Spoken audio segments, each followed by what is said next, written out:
gives you access to the variety and the talent that exists within the improv world and serves as inspiration and influence for people. I mean, how many times have you gone to a comedy festival, improv festival, seen an act and said, I need to go back to level one. I need to learn this all over again. Oh my God, that was genius. Or you see something and you say, oh my God, that's what I want to do.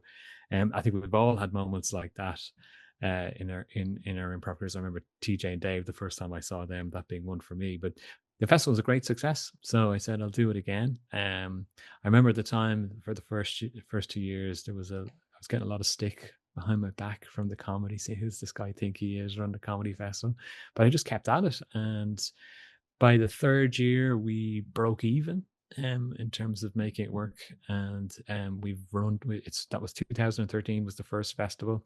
There's been 10 editions of it because COVID kind of shut it down for a year or two. But yeah, we're still going. We're still going, and I'm very proud of what we've been able to, showcase in Ireland, the acts that we've had over, and how the improv scene has evolved and developed since then. But it's running a festival is tireless. It is tireless. It is an all year round job. Certainly in Ireland, we don't get any funding. We've only once ever gotten funding, and that wasn't from the Arts Council in Ireland. That was from the EU.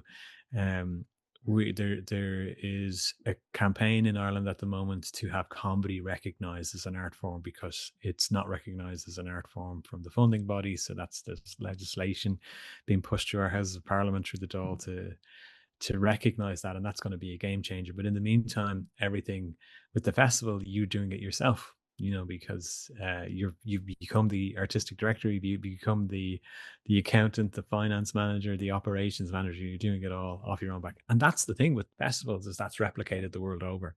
I'm not on my own on that path, but you have to be into it, because if you don't care about what you're doing, if you're not passionate what you're doing, it's a house of cards is going to fall down. So it's very rewarding, but it's very tiring and challenging in making it work. So that was, yeah, kind of where it brought me to. I get very passionate about the art form. I still am. It's like, in many ways, as sad as it sounds, it's probably one of the first things I think about in the morning and one of the last things I think about at night.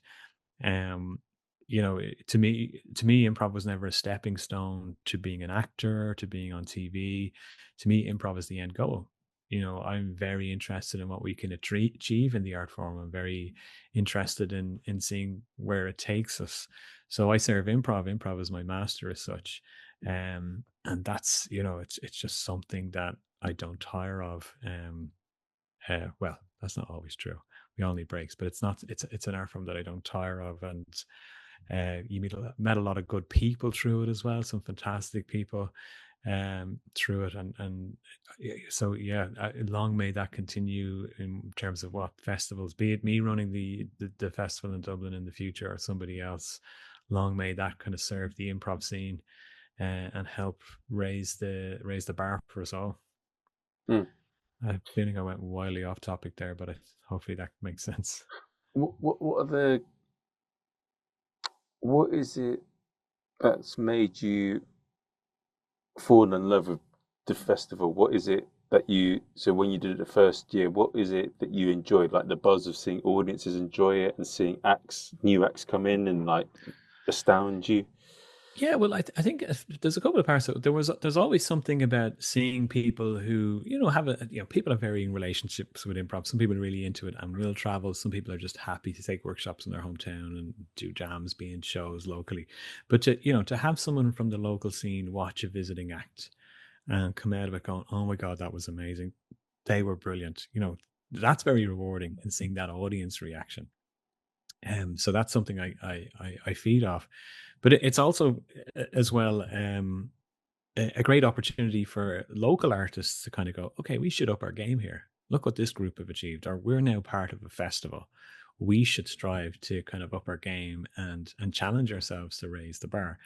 Um, with the improv festival in Dublin, like improv performance tends to be largely unpaid, but with the improv festival, we always give the acts a cut of the ticket sales. Now, it's not going to pay for your flights halfway around the world, but it's a symbolic gesture to show that we're putting a value on the art form. And that's something that's always been very important to me. I think there was only 1 or 2 years where we couldn't do it for financial reasons, but every other year it has been done that way. And it's just a symbolic gesture to show this is an art form, we're putting a value on it, bring your A game to the table.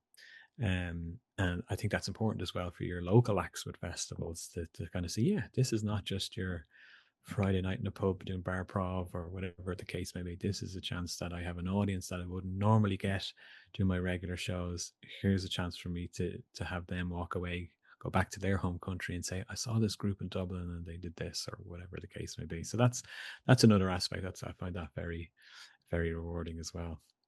Mm. And what um, what do you find the hardest thing is about managing it all? Because there's a lot of things, even when I run a gig myself in London, with there's a few things that off people.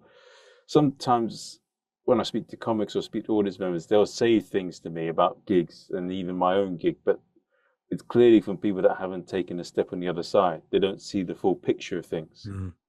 And Yeah. you being like a festival director, you must get a lot of that where people will make suggestions, they'll say things to you, and you're like, you've definitely not considered like how it affects me or like the the full picture. Yeah, I suppose I learned the hard way back in the theater days that a horse is or camel is a horse designed by committee. I used to run things by committee, and I found it a frustrating and and useless process in the arts. And I mean, I used to have massive arguments with people and falling out with people over it. And I decided when I was committing full time to improv, I'm not gonna do that. So the festival, for better or for worse, was very much an authoritarian thing, where it was kind of like I'm not putting a committee together on this, and I had a very Mm, closed circle of trust.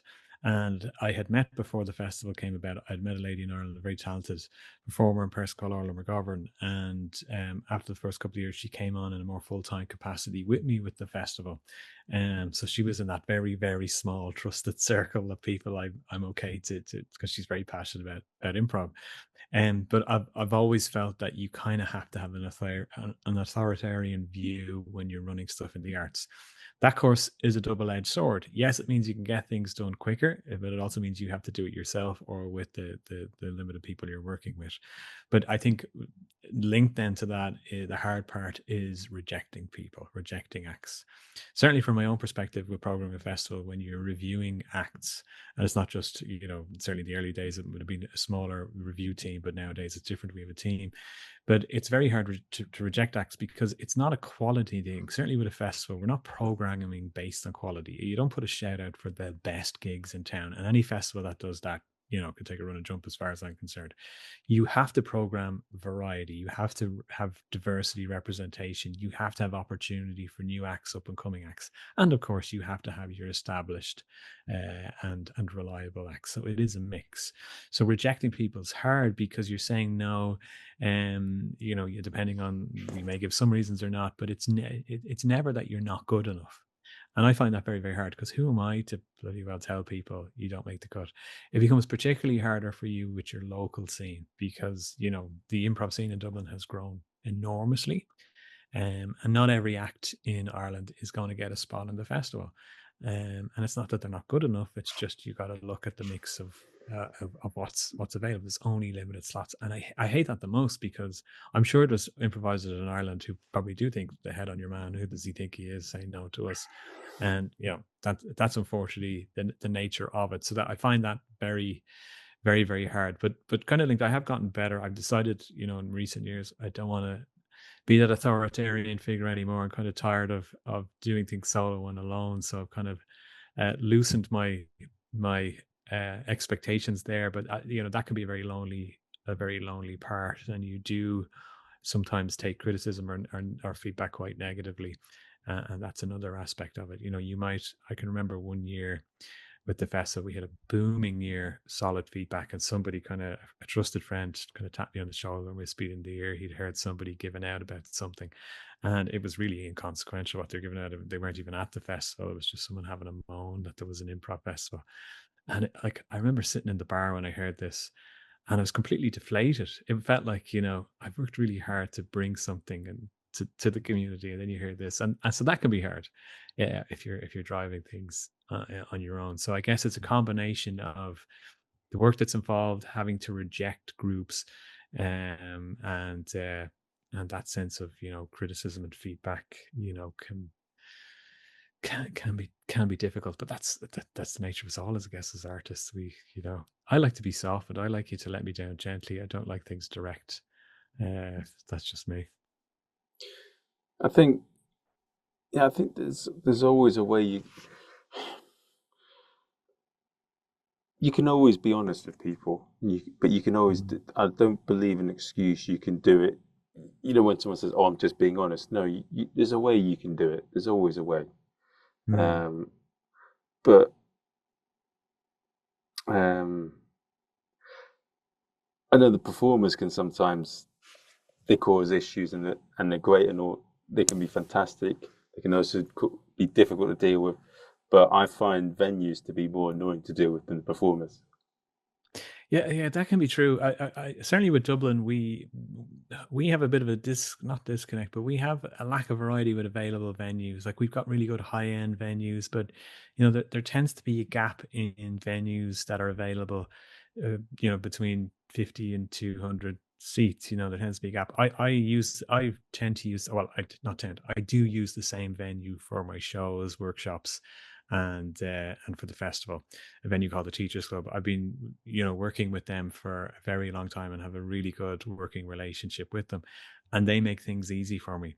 And sometimes I'm reminded of how tricky it can be dealing with venues when, for whatever reason, if that's not available and I have to book another venue, and then you're going through this very formal rigmarole, and you're like, oh yeah, this is why I don't like this part of it.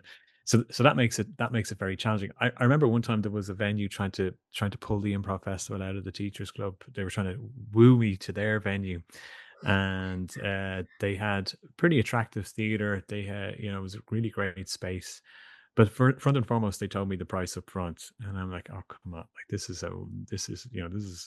not going to be a fruitful relationship." So I had to say no from the start. So we do have a lack of that in Dublin, lack of suitable spaces, um, and COVID obviously had a negative effect there because some of the theatres that were about have since closed down, or some of the small spaces. We don't have those kind of theatre above a pub venues either in Ireland. That's one thing I'm always envious of in the UK. There's so many theaters above a pub across the country. So yeah, when I look at them, I'm very lucky that I have a positive relationship with the Teachers Club. It's a great venue. They also have a bar on site, and I do believe the social aspect to improv, be it a festival or whatever else, is very important. If I go to a festival and there's no hub, and I always feel that a festival is missing out on that kind of social cohesiveness and between people. So very, very lucky. The Teachers Club is a wonderful venue, but I'm very fortunate that they're very good to me in terms of taking care of me. And so yeah, when I step outside of that, I'm reminded of, oh God, dealing with venues can be tricky, especially when they're in short supply. The,